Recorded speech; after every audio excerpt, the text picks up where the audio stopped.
Good morning, good evening, everyone. Thank you to the Society of International Development for having us today. With more evidence of where we are heading in terms of climate change, countries increasingly find the need to not only prevent the worst consequences of climate change through mitigation strategies, but also to invest in adaptation strategies to survive the impacts we can't avoid. As USAID and other donors look towards increasing the role of local actors, especially around climate adaptation, implementing partners are enhancing their approach to elevate the impact of local leadership. This panel convenes speakers from 4 corners in the world, from Colombia, Ghana, Jordan, and Cambodia, who are on the front lines to address severe climate change impacts.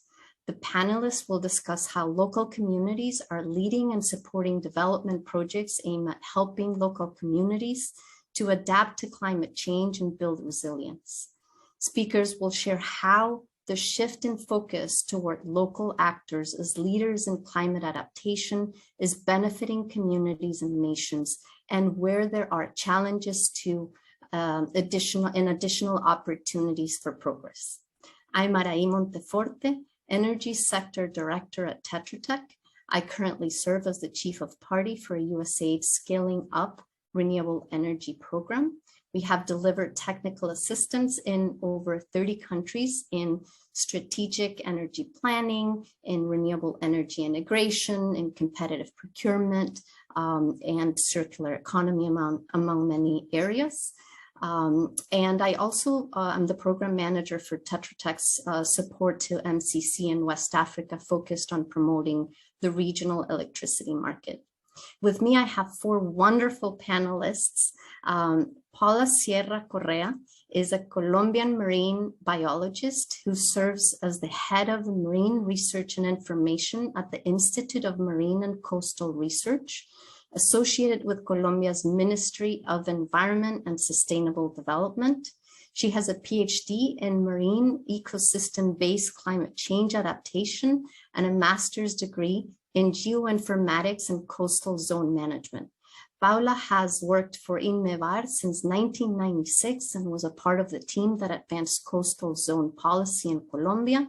And her rich experience, spans work with mangroves and seagrasses, local communities in the Caribbean, and the design and implementation of marine protected areas, among many others. Foster Mensah is a geographic information systems and remote sensing expert with a professional career spanning over 20 years. He's currently the executive director of the Center for Remote Sensing and Geographic Information Services based at the University of Ghana in Accra. He's also the national team lead for Ghana on NASA USAID funded Surveyor West Africa program for environmental information systems and capacity development in the West African sub-region. Socheat is the executive director of the Samsung Loop Prey organization in Cambodia. He has a bachelor's degree in agricultural economics and rural development and a master's degree in sustainable rural development in tropic and subtropic areas. Socheat has worked on rice farming systems in Cambodia involving accelerating the adoption of stress-tolerant varieties and implemented a sustainable rice platform. Mohammed Shaban has 25 years of experience in irrigation and agricultural development, water resources management, water sector strategies, international and institutional support for irrigation management transfer, among many other areas. He has worked with research institutions, the private sector and development agencies in Jordan, Yemen, Saudi Arabia, and Iraq. He has a PhD in irrigation engineering and a master's and bachelor's in soil and irrigation.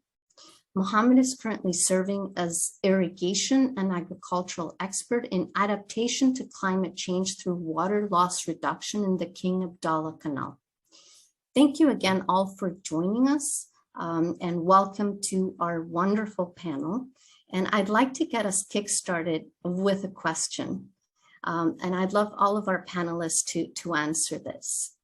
So the climate change, the climate is fluctuating, and it's creating great uncertainty on how to adapt in real time and build long-term resilience.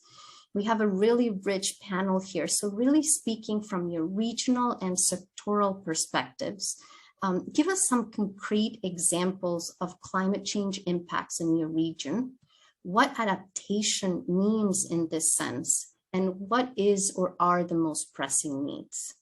So maybe let me start with Paula. Hello, everyone, and thanks to the organizers for this spectacular panel to highlight the relevance of adaptation to climate change, and thanks also for our audience for their interaction in it. First of all, I would like to catch your attention on it. All people on the earth depends directly or indirectly of the ocean and cryosphere. The global ocean covers 71% of the Earth's surface and contains about 95% of the air water. In this sense, anthropogenic climate change has exposed ocean and coastal ecosystems to conditions that are unprecedented over millennia. Ocean warming, sea level rise, acidification, and increasing extreme events such as hurricanes are all climate change related phenomena with growing consequence not only for the biodiversity, but also for the population all around the world. From my perspective, change is a natural attribute of ocean and their marine and coastal ecosystems, which are responding and adapting to climate change variability for centuries. However, a human also depends and adjusts the services, and their availability depends their lives. As a consequence, important ecosystem services for people will be diminished or lost, which can be catastrophic in developing countries like my area, in the Latin American area, and where economics and livelihoods depend largely on the capacity of these ecosystems to provide services to sectors and society, especially on fisheries and agricultural productivity, as well as to settlements of the people. Added to these, other forces like population density, growth, or migrations to coastal areas and or island areas, disorderly urbanization, pollution, absence of governance, overexploitation of our resources, and other human interventions will be amplified the effects of the climate change and the effects of the existing natural stressors. Adapting is now recognition because the human-induced climate change is happening faster than originally we are expected, faster than most of marine and coastal ecosystems have previously experienced. It is believed that the more rapid climate change is, the more problematic adaptation will be. Climate change adaptation involves change in society, ecological ecosystems, human, and also the interaction of the humans with the environment, in response to present and expected impacts of climate change in the context of interaction non-climate change also. Well-management ecosystem can play in supporting adaptation to climate change impacts through increasing resilience and decreasing vulnerability of biophysical and also socioeconomic systems, instead poorly management and degraded ecosystems. Ecosystem-based adaptation in that context is the use of biodiversity and ecosystem services as a part of the overall adaptation strategy to help people to adapt to the effects of climate change. To most of who aren't familiar with the definition of ecosystem-based adaptation and why it was developed wrongly, assume that the ecosystem-based adaptation is the conservationists recognizing, but it's not true. Ecosystem-based adaptation, in other words, is an anthropogenic approach in which ecosystem services are conserved and restored to reduce the vulnerability of the people, society in front of climate change threats, with a multiple sectoral and multiple scales approach, which involve national, regional, and local governments and communities. Also private sectors and NGOs in addressing the different pressure of ecosystems. In our region, in Latin America, where high capital value is our ecosystem, the most pressing need is to find sustainable adaptation solutions, effective, feasible, and capable to reduce risks for both society and ecosystem. As an Inger Andersen, Executive Director of the United Nations Environment Program, said, Baking nature is the best way to adapt to and slow climate change. Nature can be our savior, but only if we save it first. Thank you. Thank you, Paula. That's very, very interesting. And our other panelists will definitely have a lot to say to some of these topics that are sectoral in your case, but this approach of national, regional, and local engagement is definitely something that many of us will have to grapple with. So thank you for that intervention. Foster, maybe I can continue with you.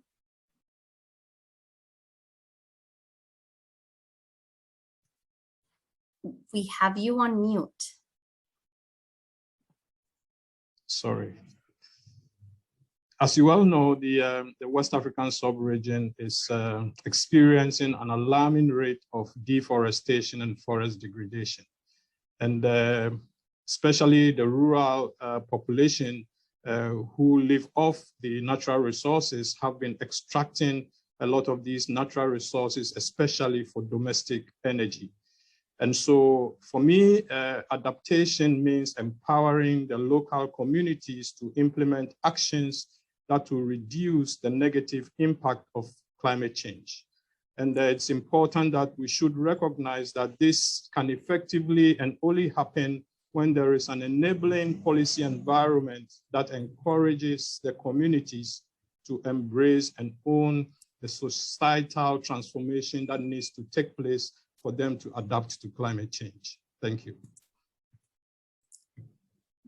Very many thanks. And Socheat, if I can have you let us know what does that look like in Cambodia and give us some of your local experience. Yeah, thank you for the panel. Actually, I can give very true experience that we faced with the impact of climate change in our area. So in Cambodia, we focusing on rice production, and farmers, they are facing with the climate when the weather change. So farmers, they facing with the when the drought is become longer in the wet season. So the rice production, they face a lot of weed, a lot of pest, and amount of water, they start to have less at the end of the season. So in Cambodia, we have two main seasons, like dry and wet season, and rice production, they have longer period. Farmers, they could not grow anymore because the amount of water they have less, and so they have to change the variety to grow. And how we can help those community by change the variety, then change the cropping calendar. So it means they could adapt, the local community could adapt to the climate change by change the cropping calendar, change the variety of rice. Yeah, it's experience from our region. Thank you very much, Socheat. Very helpful to see your view. Mohammed, if you could tell us what that looks like for you. Sure. First, thank you for having me in this panel. It is actually, I will talk mainly about Jordan, but the same situation in the Middle East, like in Jordan, that the main evidence of climate change here is shifting the precipitation. It's actually the past, we expect in Jordan to receive rain early October. Now it is shifted until sometimes mid of December to start the rainy season. So the rainy season become shortened. We have increased number of hot days and frequency of extreme weather events. This is the main evidence of the climate change in my area. And to talk about the adaptation, what it means for me as irrigation specialist, I would concern about water. So adaptation means reduce water wastes through reducing losses in the distribution network in municipal and agricultural sectors. Also use more efficient irrigation methods in agriculture sector, maximize the utilization of reclaimed wastewater for irrigation to freeing fresh water for municipal uses, and develop new resources. Here we start having or thinking of project of desalination of seawater and enhance our regional cooperation. So for our pressing needs, actually develop new resources now, because the water resources is already limited here. It is we try our best to minimize the consumption or to increase the efficiency of using our resources, but we need to develop new resources and enhance our regional cooperation through, to secure more water if possible, and to build the capacity and awareness campaigns for the citizens and farmers to reduce losses and improve efficiencies. That's it. Thank you for this. Thank you very much. So as you can see, we have a wide range of regions and topics that these experts are tackling in their day-to-day. And so we look forward to this conversation to better understand some of these perspectives, some of the similarities, some of the difference that we may see, and what resonates among all of us as implementers. We are here to discuss local solutions.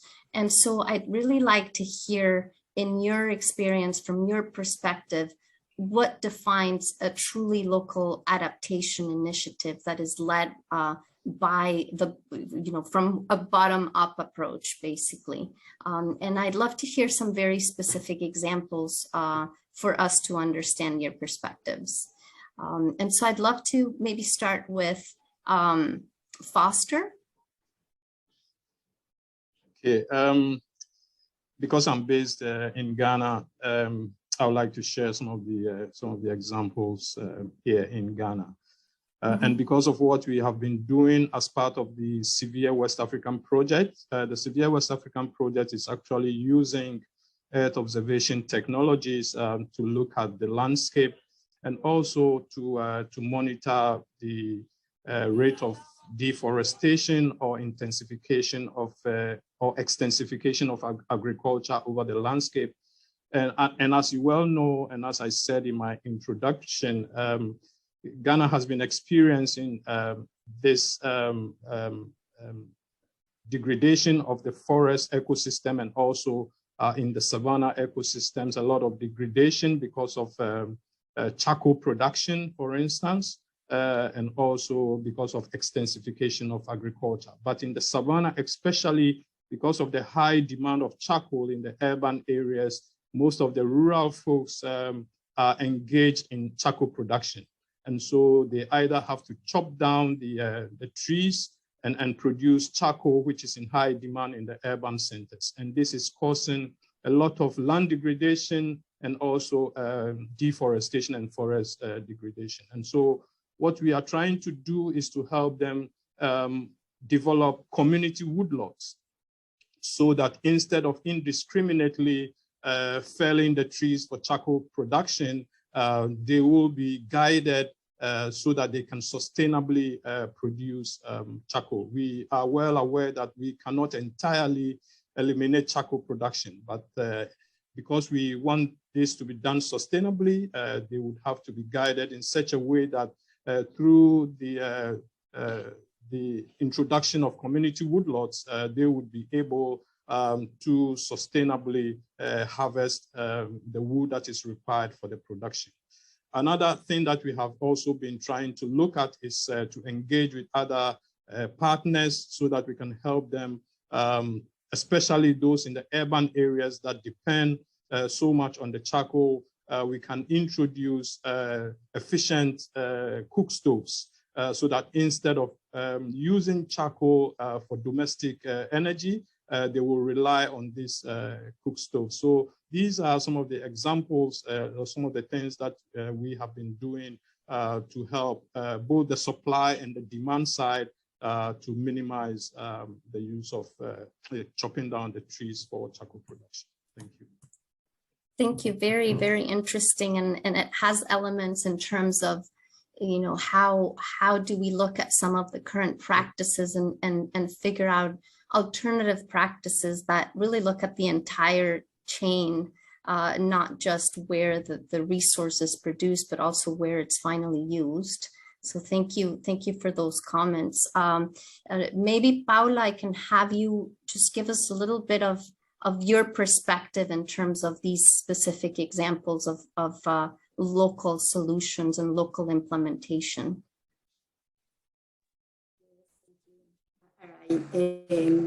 In our case, in Colombia is located in the north part of South America, with coast in the Caribbean Sea and also in the Pacific, in the Southeast Pacific. And also we have some islands in our territory. And as I said before, we are working with the ecosystem-based adaptation. And in the Caribbean coast, let me focus on one of our experiences. We call it Vida Manglar in Spanish. It's like mangrove life, something like that in English. And it's located in the middle of the Caribbean. It's in the Gulf of Morrosquillo. And we work with the mangroves in this area. We have more healthy mangroves in the Caribbean there. And we are working with the communities in last 20 years, more or less, also with the regional authority and the scientific community. And we work together not only in conserve the mangroves, but also in the restoration of the process, and also to modulate and to put other activities in front, different to take off the mangroves. And now we have a special area, a marine protected area, and we try to protect the services that to cope with climate change impacts, such as sea level rise, storms, and the consequence on inundation. And also we declare the area in terms to not only the adaptation process, but also to co-benefits with the mitigation. And now we support with the traditional knowledge and also with the data from the scientific perspective, the capture of CO2 into the mangrove. And now we have the area with the certification of credits, and also we put in front of the international community the importance of the mangrove areas to sequestrate CO2, but also to adaptate the local communities in front of this type of effects of climate change. I say the sea level rise or storms or something like that. And the financial issue is now in front of us, because we are receiving some money from these credits, but it's not enough for all the. But it's a very power community. Now the community is shared their experiences with other areas, not only in Colombia, but also in the Latin American area. And I think it's one of the solid case studies now in front of the climate change issues. Thank you. That's fascinating, and the range of input and interventions there, everything from traditional knowledge, which is just so rich, all the way to the modern instruments of carbon capture and carbon markets is fascinating, and how to put all of these together. Thank you for that. I don't know, maybe Socheat or Mohammed, do you have does any of this resonate? I mean, we're talking about very different sectors, very different regions, and yet I always feel like there's threads that can help us really fill in some of these gaps.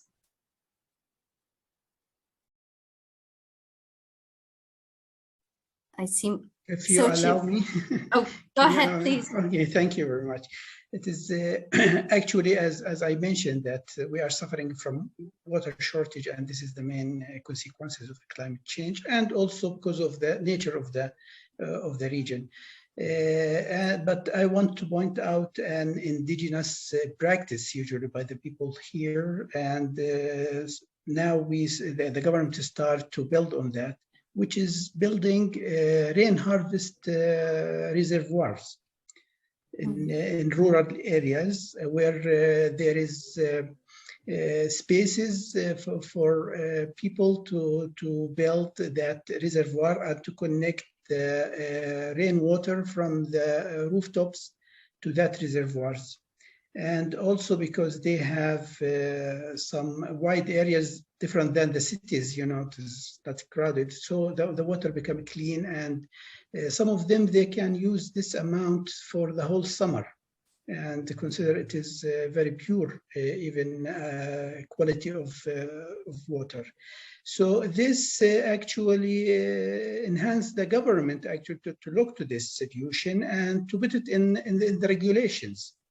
And now there are some donor projects and some projects here, and the government start to put in the building regulation when you want to take a license to build, to put it as a condition that you should have a reservoir and to take rainwater to save some of the rainwater for the summer uses or where is a shortage of water.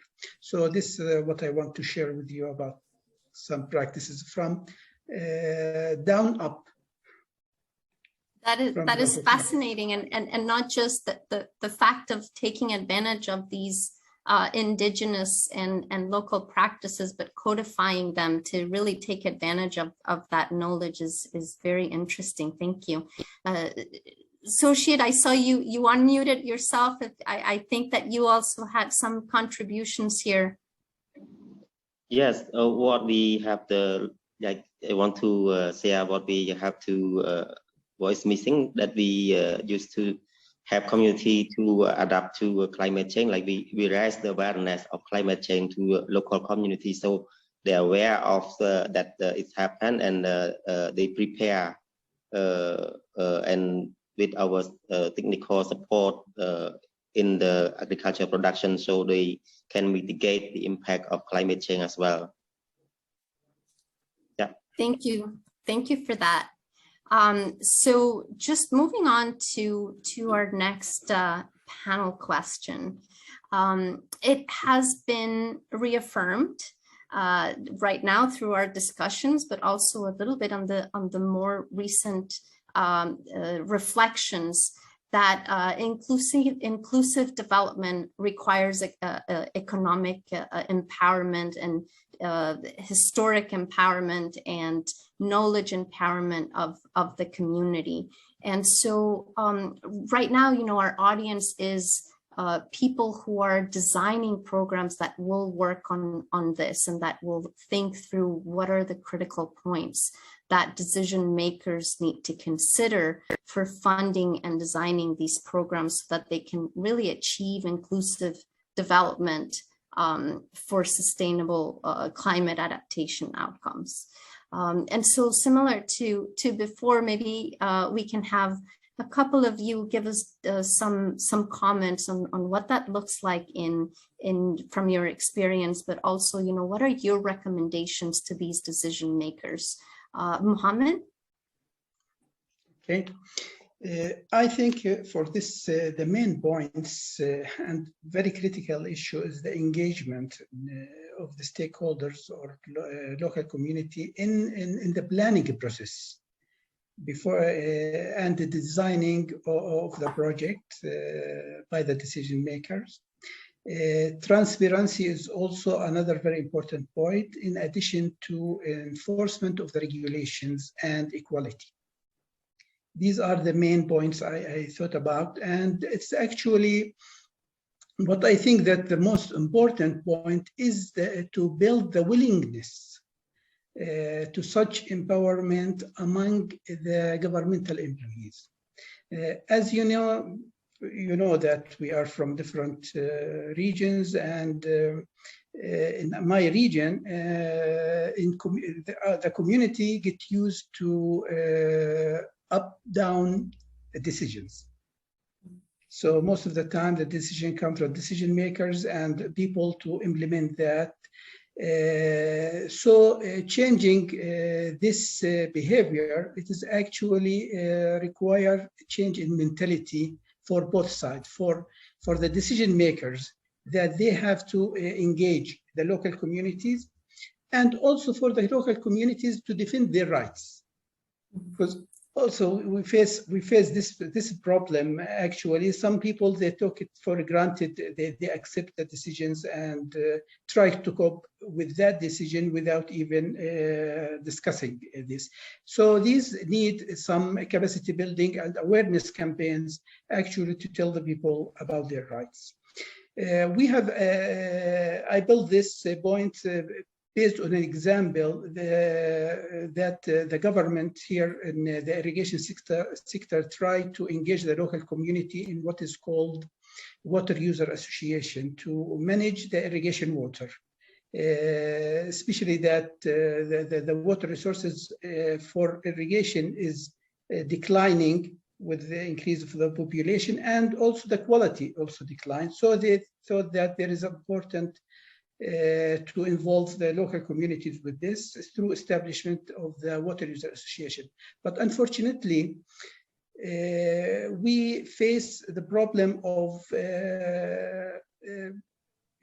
non-willingness from the public sector employees to give some of the responsibilities to the water user association. So until now, we face many obstacles in empowering even this community in decision-making and in participatory irrigation management. So these are the point, I think, in designing, and if we want to guarantee the success of any project to be taken into consideration. Especially quality also. It is very, very important here in my region. Thank you. Thank you, Mohammed. I don't know if maybe some of you can also give us some of your impressions, and is there anything you'd like to add to some of those recommendations or support in addition to what Mohammed has said? Socheat, is there anything that you think we also need to be thinking about as we early on design and program these very many funds that are going to be coming into ideally adaptation measures?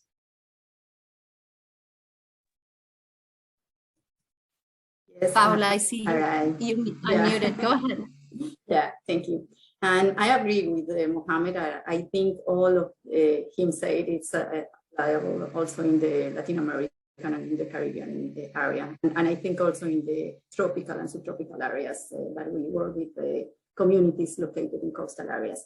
I'm also at the social media and communication and awareness. I think is very useful for these kind of processes. And also we need to awareness campaign in both sides, not only in the communities, but also in the institutions, because our decision makers more of the time forget the link with the local knowledge. And we need to improve these kind of issues. When you are taking some decisions, we need to put in the foots of the people in the area, because we need to follow day by day that it is what is happening in the local areas, and they have a lot of knowledge that we need to use in our processes, and also the scientific data. We don't forget to use the better data that we have available. And in the other side, we need to involve other communities, like empower the women in the area, because they have an important role in the local areas. And also we manage the gender balance in all of these processes, and the participatory monitoring or to follow the health of the ecosystem it's very useful for this kind of processes. If we establish a participatory monitoring program, is also useful for this kind of issues. Thank you, Paula. And I bet Foster has a lot to say about empowering through data. Very briefly, given that we are coming up on time.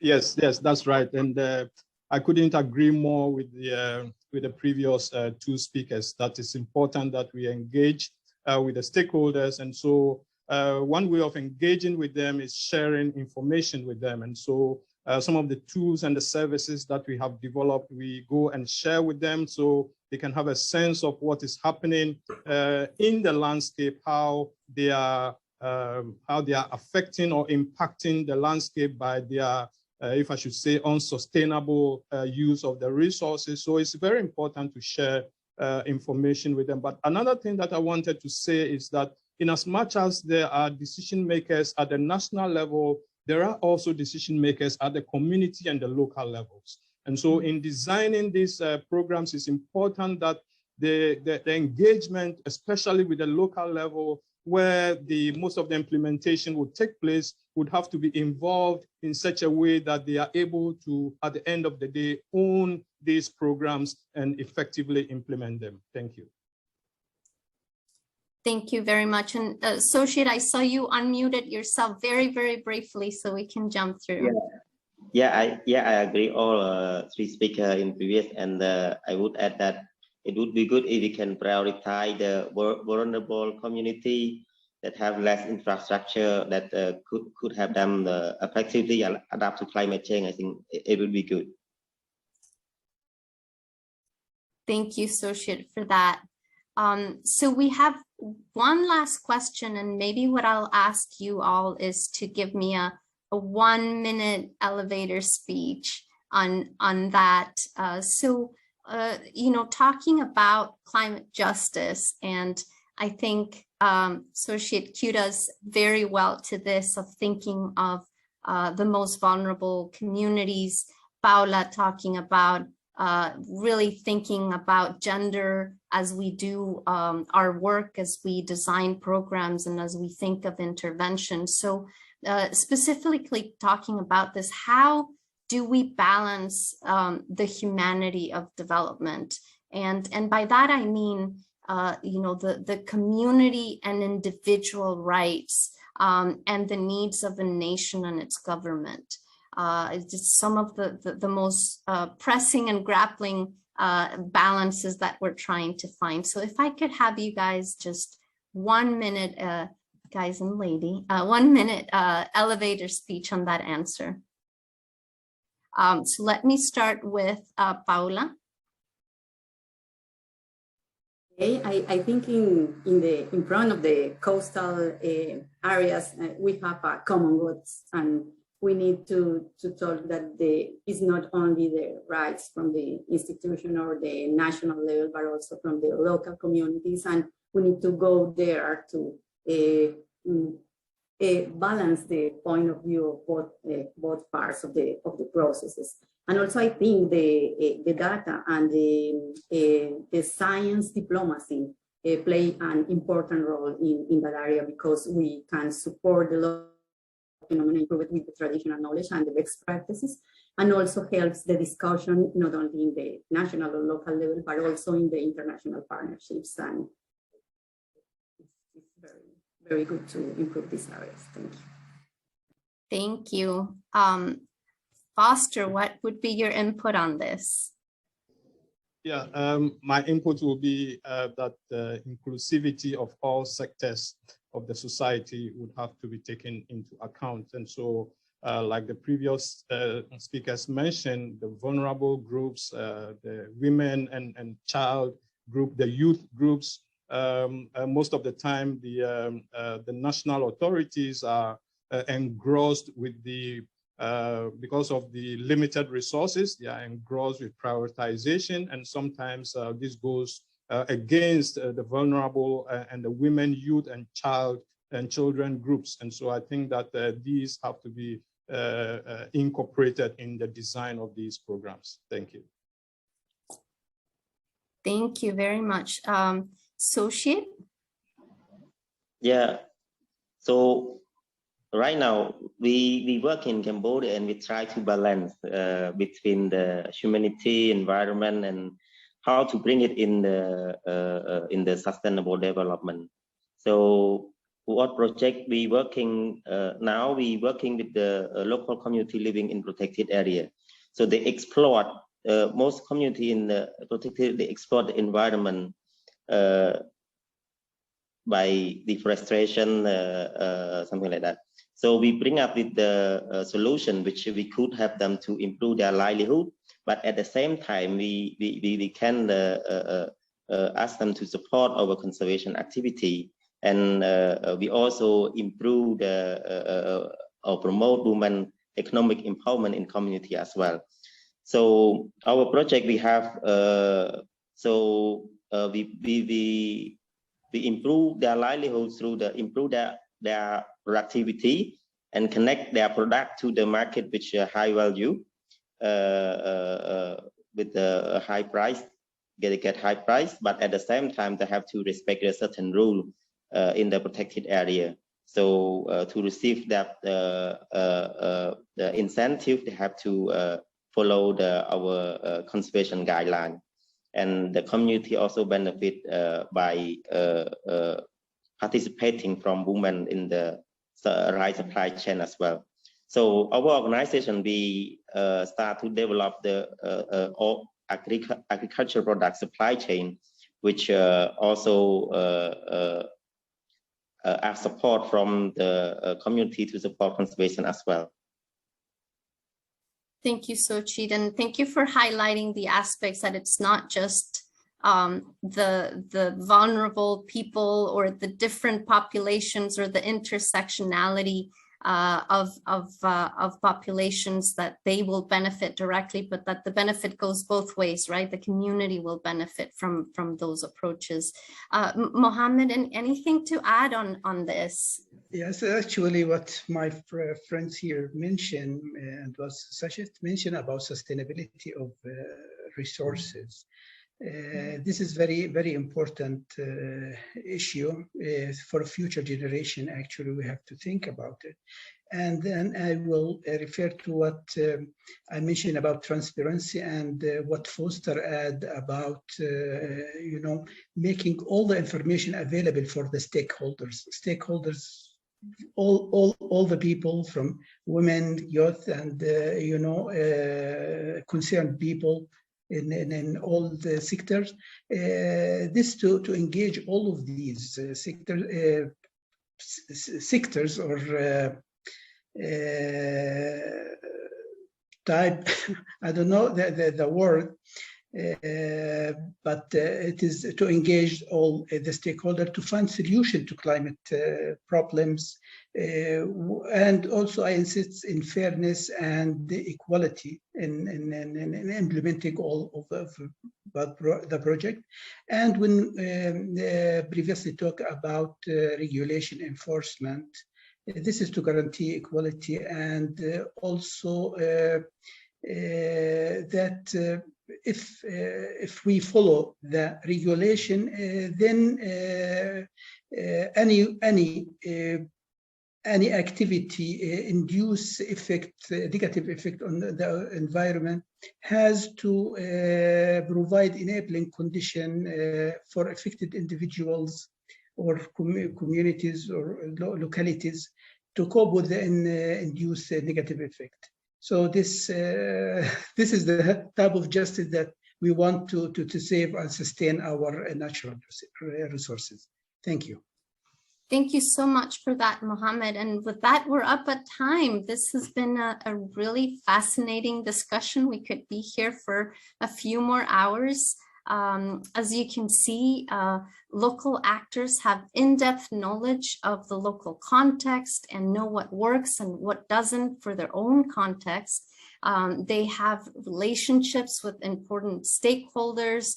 They have the trust of the communities. Local institutions are also filled with passionate and committed people who are personally invested in seeing their communities adapt and really how it impacts the economy, the access to critical resources like food and water, and will really have generations to come to live with these decisions right now. They are also change agents on climate issues with or without the support of international agencies. So very much in our interest to learn how to do this. And so while we are working together, it gives us an opportunity to learn from each other. We can exchange best practices and build each other's knowledge and capacity to be more effective in our work, and ultimately making programs more sustainable and have a greater impact. So I hope you got a glimpse of what adaptation and local implementation looks like. You know, some of the issues that we grapple with, including that balancing of country priorities with local population needs, the importance of national and state and local interventions, looking at the entire chain of the resources and how they're used, incorporating traditions and indigenous knowledge and helping codify that knowledge. So we really have just touched upon so many of key design elements that we need to be thinking about as we design these programs, and really thinking about it from the get-go. And finally, the transparency of how these programs are developed and how inclusive they can be as the ideas come up and as some of these intervention design decisions are made. So thank you so much for joining us. Thank you to SID for the great organization. Thanks Tetra Tech for sponsoring the panel, and please be sure to check out the great programming for this longer conference. Thank you. Thank you.